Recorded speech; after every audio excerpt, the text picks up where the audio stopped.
Mayang aga mga kabombos, subo makaupod naton si Richard Araya, utod ni Staff Sergeant Jusito Araya Jr. ining sundalo nga napatay sa area sang Lanao. Mayong aga and condolence sa imo, tatay. Ambulansya. Okay. Salamat. Ti kondom-dumo naton, ano klase nga utod ang imo nga utod nga si Jusito?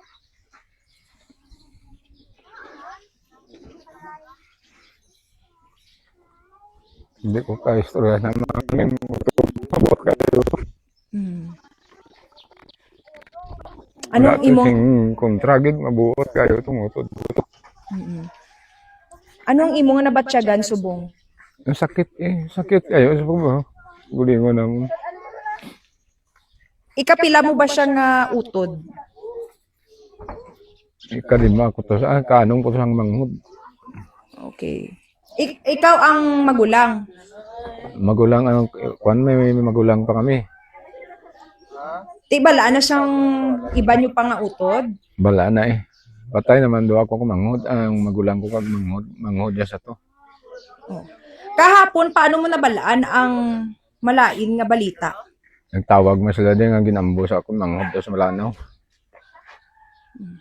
Hindi pa gani ko magpati nga inambos hindi ko yan magpati kundi hindi ko makita nakita ko nga higda na sa suba hindi mo pa wala ta mahimo kaya natabo na Pero nakapauli pa siya diri sa Norala. bago lang sa halinding way pa gani mas manahin nga nagbalik sa nagpining pa isang mangud po nagbit ko lumis. Nagpin pa siya sa iya nga bata. Tapos nakaistoryahanay, may istoryahanay pa kamo? wala kaming istoryanay kay wala ko kaway sa di kakadto sa amon dito lang sa Kidapawan.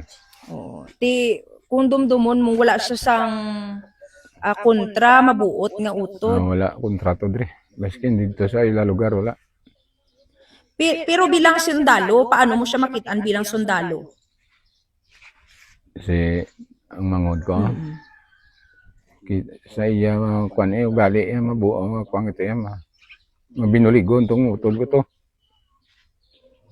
Tanan mga utod yung nabuligan niya. Ano ginabulig niya sa imo, tatay? Ma-recall mo pa? Tanan kutob sing ginahatag sa amon di na mo dumdumangin na mo iway na sa.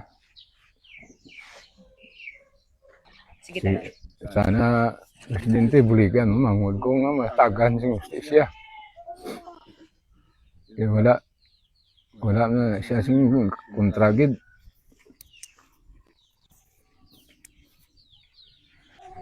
Sana presidente tulungan mo ang kapatid ko.